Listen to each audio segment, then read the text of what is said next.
Welcome back to the 6th video on the Sicilian defense. It's been quite a while since the last one, really. It's been like, what, 2 or 3 weeks around there. Disgusting, I know. But there was a lot of things I had to be taken care of. And today we're going to I don't know what div means. We're going to dive deep into the 6th thing you want to see before you start playing the Sicilian defense. So, the Sicilian defense is this. One of the most popular opening choices for black after e4. The other one is the friends and e5 stuff, and maybe even this if you're a fan of Hikaru. But today we're going to be looking at a way that they don't quite play as often, but you should probably know how to play against. The wing gambits. There is 2 of them. There is the immediate b4. This looks so stupid, I know, but it makes a lot of sense. But there's also the delayed wing gambit, which we're also going to look at. The whole point of the wing gambit is that if you just ignore too much of the center, let's say even before that, there's even this. This is like the delayed wing gambit or the double wing gambit. There's like a lot of names, but if you keep taking, white just gets a lot of development, and if you don't know how to do, you're just going to struggle in the big center fight. Like you just keep playing passively like this, you're just going to get overwhelmed. Like here, there's, in this case, there's just like f4. You will get overwhelmed. I know the engine is giving advantage, but trust me, there is no advantage. It's dead equal if you don't know what you're doing. If you don't know what you're doing, you're probably going to end up in big trouble. So, we're going to start by looking what to do when you get hit with the wing gambits. So, we're going to start off with the b4, which is the immediate wing gambit. So, when the wing gambit is offered to you, you take this bad boy. So there's 2 ways this can go. Immediate d4, which we'll look at right now. There's also the other wing gambit, which is a3. We'll look at that later. Now let's start with d4. So, a very natural move here would be knight f6, for example. That's going to be correct. And if they attack you, well, you could just always move here. But then you might get overwhelmed. But thank God en passant exists. But you get overwhelmed like this, and now there's problems. You'll just go here.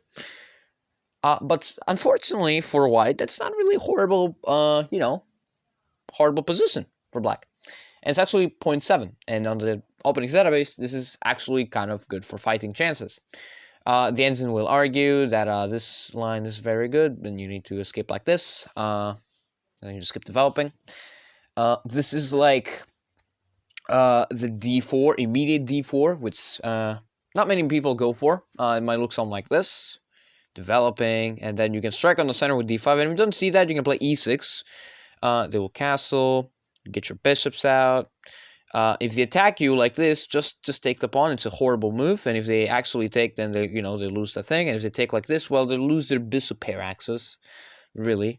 And then you can, if you take this pawn though, they get some development, so be very careful of that. Instead, you can always just be a little patient, play a move like d6 here. The point of d6 is to undermine the pawn in the center. It's actually -2 if you think about it, so it's kind of good for you. They'll try to undermine this pawn structure, but you will just castle like a gangster, or you will attack the queen and create equal or exceeding in danger value levels. And if they keep hanging around, well, just take this pawn. You don't care. And if they take this pawn here, and you got some nasty stuff coming up, so you go here, attack them one more time, and the queen has to go eventually. This is a position if white is not really quite careful with what they're doing, which can happen. That's why sometimes d4 is not the best option. Now, if you don't see that, there's e6. If you don't see d5, you don't like d5 because it opens up too many stuff. There's also e6, which is what I like to play, and we're gonna talk about that before we go to the rest of the lines. So, when you go e6 and not d5, you're playing a little bit more of a calm game, really, a little bit more positional. So the dreams in the wing gambit are to develop as fast as possible, get a fat center, stuff like that. A move like f4 here, according to the engine, is horrible because of this move, so that's why no one plays it. The point of it is that here they have to go like this, and then there's times where you can play this, but not right away because you get blocked. You can continue to undermine the center process. And if they keep developing, well, according to the engine, this is good for black. But to be fair, I don't see quite the difference so far. I don't see anything here. only the queen side expands. That's why it's very bad. E6, a very logical reply is knight f3. This is now the deferred wing gambit, which I don't know what I thought that wasn't the name. I thought it was like the original name, but apparently the deferred wing gambit is something like this with knight f3. A natural move here, going back to the good old Khan style. The engine doesn't like it, but trust me, it's actually kind of fine. It's actually kind of a fine choice. Let's say they go for the development. You got chances. You got knight c6. If you play knight c6 now and this happens, actually you're better because of you can just sacrifice the thing, create danger levels. If they take to lose the rooks, you're gonna have to block like that. If you take, then they take like that. You've got this move, which is savage, and you have to do this here. But if you take, then there's this move, which kills apparently, because it will trap the rook, or something like that. So instead, you should probably not go for all that because there's complications. Instead, just be a little patient, fork it to pieces. Here, keep the spin. If you get knocked, it's fine. Just go back. If they take this, you get a free development, so they won't do that. They will add pressure. You can support this. If they keep undermining, well, you can either take the pawn and relinquish all the pressure you had, or you can just push this even further and give this up. And after you give it up, you'll just attack the queen one more time. And basically, we have you are equal material, equal game, equal chances, and after something like taking here, you got this kind of split pawn structure for white. You can get your development. They can't castle, which is an advantage for you. If they give you this check, just block with the knight. They can support the center like this, or develop a piece. So that's why they go c4, support the center, and prepare the development here.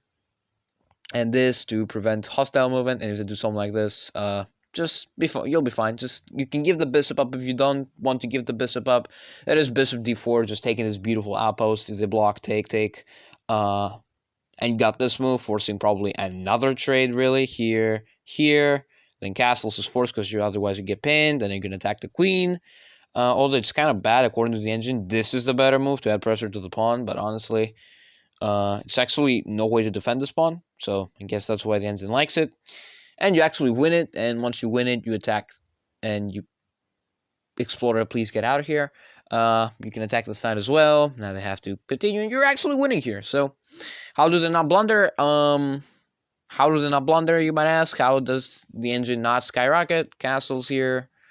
They have to castle, apparently, because then takes, here check, and then they have to move their king, because blocking the rook is ridiculous. They can attack the spawn, but they got this. That's the reason. That's the entire point. And then you can take here. This move aside, try to win the pawn. You can't win the pawn. You're going to go here and here, and you can trade if you want, and then go here. Try to threaten the trade with the knight. If they take, of course, you're going to be good because your pawn structure is a lot better. And despite that, you're actually up a pawn. Their pawn structure is horrific. However, you also got isolated pawns. So yes, you have to be mindful of your own weaknesses yourself. You can give that up. And don't, they won't do this. Just be aware. They'll move their king instead. You can take the spawn. They can take the spawn. And this is actually a drawn endgame. There's a couple ways it can go. Or as our favorite, I'm joking, favorite is not the war. There are different words to describe that YouTuber called Pegasus Chess. But favorite is definitely not one of them. That was just sarcasm. He said that if you wait long enough, then maybe they will blunder. That never happens in my games. But this is how an endgame of yours might look like. It can be a drawn rook endgame because the split pawn nature. They can blunder early on. Really, there's a lot of ways they can go. Just to know with the immediate d4 and not the delayed wing gambit. So, that is the immediate b4 and d4. Let's go to something else. Alright, let's go back to this position. What if you take and then this happens? It's called a Marcel variation, which I like to call the double wing. When that happens, you got a bunch of options. First of all, you get e6, which is a move that I play. And basically intended to give up the pawn back. they won't always take the pawn back. They will just go d4. You can play a6, play it in the style of a con. No one is telling you not to. It's actually acceptable, really. It's what I like to do in my games. They still won't take, because, you know, that's... Why would I take the pawn? I'm playing a gambit, right? So they're going to get for the nice little juicy development. You can just go d6. And, you know, actually, you can even take if you want. It doesn't matter. But you can also just go knight c6. The reason we don't want to be the ones initiating the trade is because it just wastes time. That's really. And also opens up the rook, and we don't want that, and stuff like that. But sometimes you can even just straight up give the pawn back if you don't want to deal with any of this. So what's a very natural move? Taking the pawn is absolutely top engine move. But if that doesn't happen, well, which will not happen in most of your games, is like development. Just d5. Just strike the center with d5 here, and as you can clearly tell, there is no knight c3 because of the pawn. That's the entire idea. Once they take, you can take the pawn now. And now you're harassing some stuff. I mean, if this happens, you can take with check, and that's actually a very good move. The ensign actually liked this move, which, okay, fine. It actually changed its opinion after its other move. And then you could just go back. You could argue that white has the better center. I would argue, though, black has a lot more prospects in the middle game and end game. Knight f6, for example, and then castles, and then bishop develops, and then you also got stuff like b6 here, making some sort of a hedgehog structure. You've got just developing the bishop in a calm square, and if they do something like this, then you just castle, you don't care.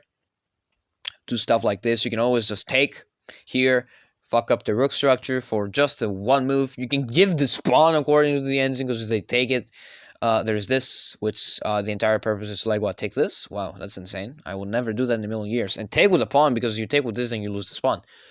Whoa, okay, and the entire point of this is to just destroy the structure. If you want a more simpler follow-up, instead of this, I will just develop my queen and attack the rook at the same time. Make them do this, because we don't quite care.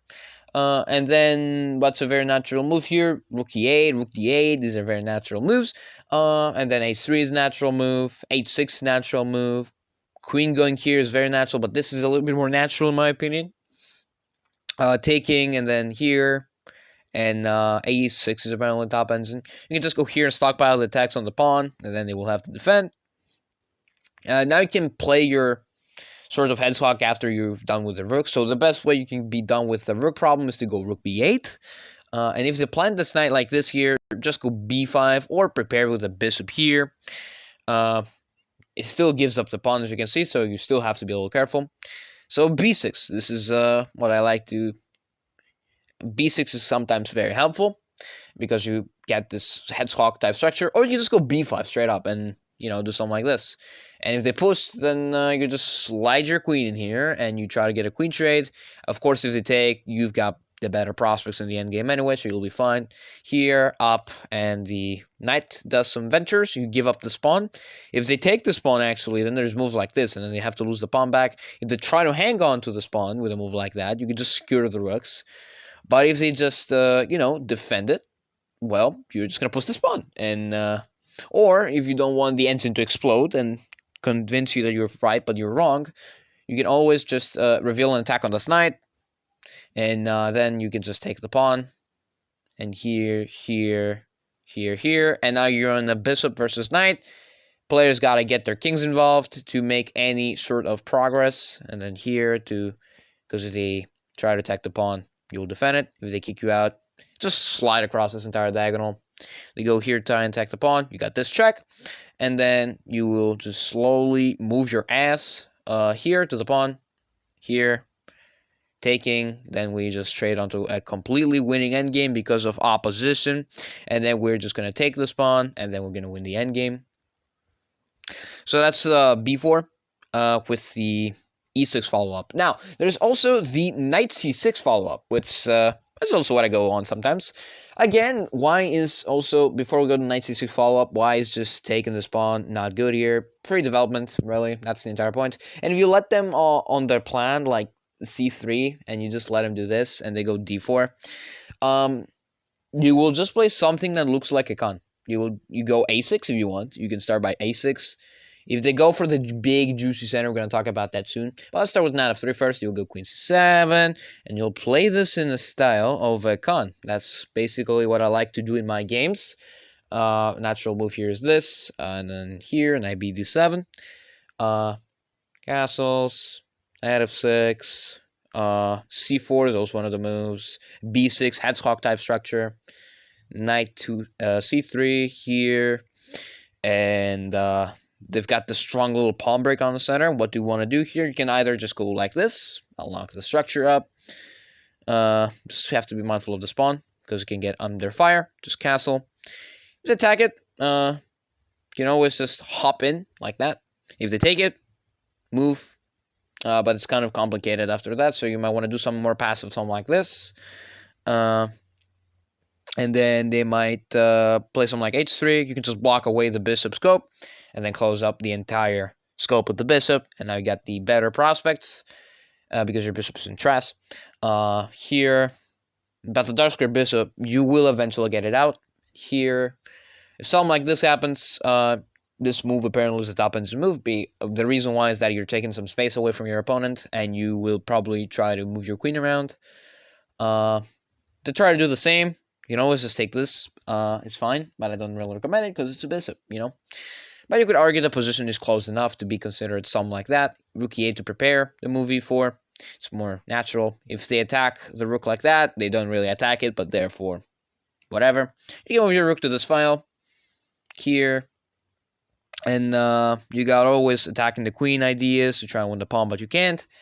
And then you also got ideas of the rook moving like this. I know this dark square bishop looks terrible, but it will eventually get out. And then there's moves like this, but you can always just ask the question. And if they take, you got a shitty structure. But to be fair, is it easily exploitable? Not really. You have to spend a little bit of time getting around. Example, moves like this to attack the pawn, and then here, I'm blocking the scope of the queen, and then they have to hang on to the pawn. You can even give the pawn back like that. Takes to get in with the rocks. Taking the pawn. Why is this taking the pawn so bad? Because of this, and you just you trap the rook. Actually, do you trap the rook? Because then there's this, and then yeah, you do trap the rook. So that's why that pawn is a poison pawn. You shouldn't take it. Instead, go back. If they take this pawn, just make this queen battery.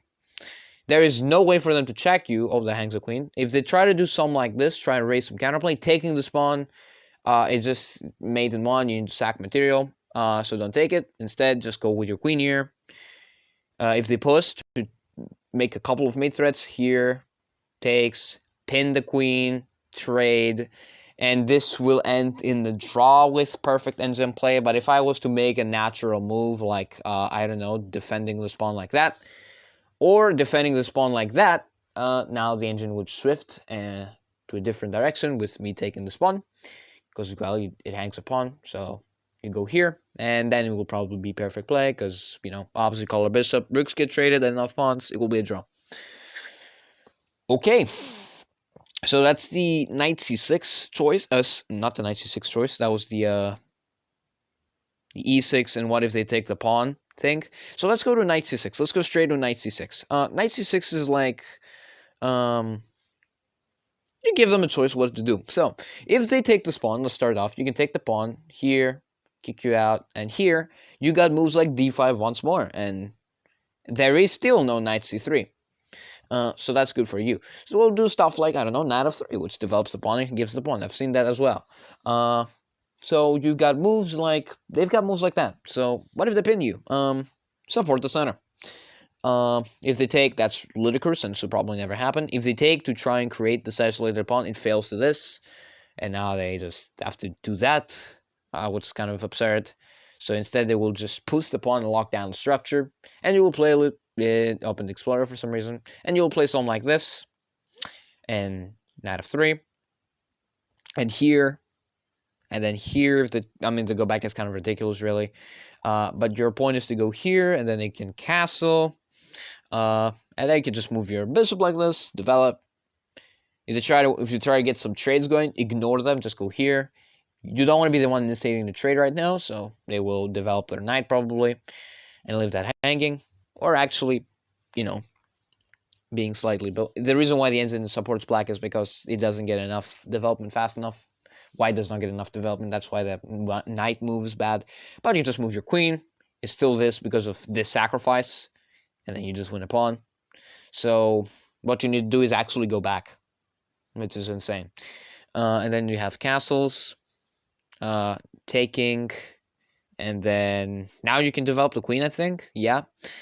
And then b6 here to support some sort of to somehow compensate for your structure and your bishop, because right now it's kind of locked in light square pawns. That's the reason why b6 is chosen here, because you can always just dance around to c8 and go to b7 or to a6 or to b5. You never know. And then a very natural queen development move, something like this. I would agree with it. h6, h3, bringing the rooks to the party. This rook, for example. Knight reroutes are possible. This move is also possible. To go here, try and reveal an attack on your pawns. Don't worry. Just nice little rook e8. This reveals an attack on your pawn. Just defend it, and you should be fine. And then move like this. You can also reroute your queen. They will reroute their knights, really. And here. I know the engine really likes this move, but the point of that is because they've got nice knights. Knights. Holy shit. Someone is dying. And then you can always reroute your rooks here to the c-file. But then this move is actually really good because you just split the pawns like that and you win the pawn. You need to be very careful for tactical patterns like this when you reroute your queen. You can always just trade knights and remove their pawnancy. Sacrificing this pawn, because if you take this, actually there is this move and your queen is trapped. Congratulations. And then you have to go back, probably. You can just go back, you're fine. And then it can reroute, and g6 apparently, top end's move, to create this nice little blockade on the king side, so no pieces can go. I could be sitting here talking for a while about the knight c6 variation of the wing gambit. I could just be sitting here for hours just talking about all the theory. I just want to give you a basic understanding of it and stuff like that. So that is the delayed wing gambit.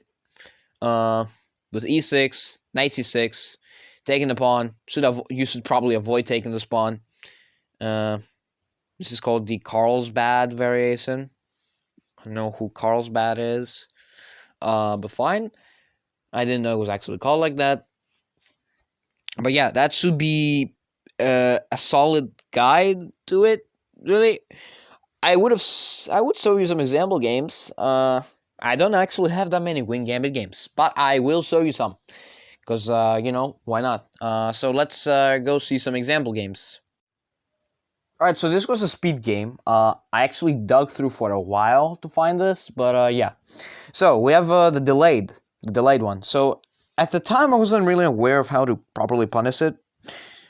Keep in mind, that also was a 1-1 game on somewhere. I forgot from where it was, but it was like 1 minute, one time increment. I forgot some of the theory that I had. I think it was from a while back, I feel. So, and I somehow found it. I don't know how. But we have takes, and actually the knight takes the extra pawn and playing to the gambit play, basically. We have this, and I actually knew about d5 being the top move, because you want to strike back at the center. Knight d2. e5, I want to be a little smart. Knight g to f3, takes here, and here, and here, and here, trying to be smart, and we give away the bishop. Guess what? They find it, and I'm like, oh, and yeah, I'm just compensating for what I just did there, and I'm losing. I'm badly losing. Guess what? I've actually won this game. So it proves to show that if you're doing bullshit, you will lose. And I will just go back. I blunder mate in 2, by the way. Guess what? Nigga spotted. And we take the free knight. And here, nice. It's not quite a free knight, not gonna lie, because I'm still under some massive attacks. Okay, it's +4. Ouch. Ouchie. Okay, ouchie. Okay, I forgot about the existence of this game. Holy shit. I only saw wing gambit and stuff like that. We just support and we take a free rook. I mean, yeah. Oh my god. Oh my, I don't recognize my playstyle. What is this?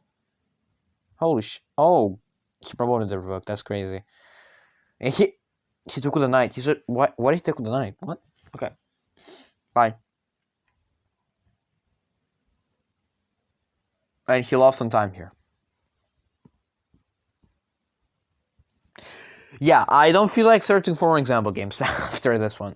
Yeah.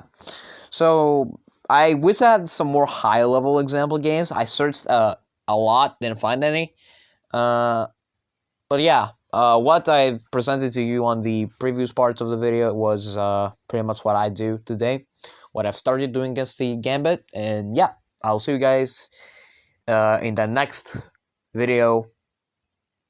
Get out of here.